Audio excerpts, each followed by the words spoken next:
Jag heter Christian. Kalle, trevligt att träffas.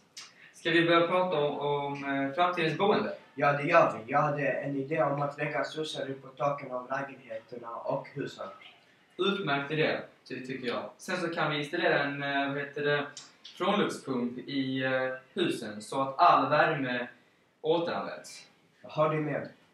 Sen så kan vi också installera solfångare på taken tillsammans med solcellerna så att vi kan få varmt vatten från rören när det blir uppvärmt av solen.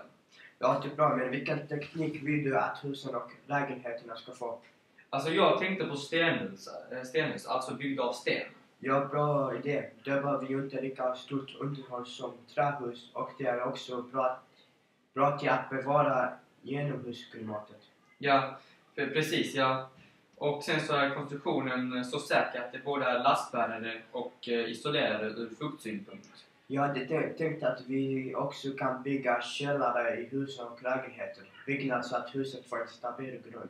Ja, perfekt. Då så kan den motstå naturkatastrofer som till exempel jordbävningar och stormar och en massa andra katastrofer bättre. Ja, bra tänkt. Men hur ska vi göra med balkonger och trädgårdar? Vet vi ens om folk vill ha det? Ja, jag har gjort många undersökningar om just det. Och i lägenheten kan vi ha en stor balkong. Och även i huset kan vi också ha balkonger. Sen kan vi bygga en park utanför lägenheternas byggnad. Och en trädgård med gräs till husen. Men vi måste veta de små detaljerna som vilka fönster och dörrar och hur många våningar folk vill ha. Till det tycker jag att vi gör undersökningar.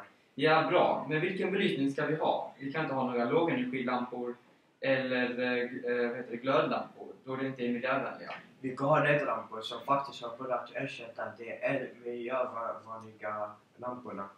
Ja, perfekt. Sen så kan vi också ha som golv, måste vara ett miljövänligt golv. Då hade jag tänkt mig linoleumgolv. Den är väldigt slitstark, lätt att rengöra och underhålla. Står emot nötning i torrt tillstånd, men tål inte ständig väta. Otroligt bra, Kalle. Då ser vi så länge. Yes, det verkar som om våra idéer verkligen är briljanta och som vi har ett bra projekt på gång. Huset är ju snyggt och miljövänligt. Men ha det bra, hej då! Det är bra. Kul att träffas.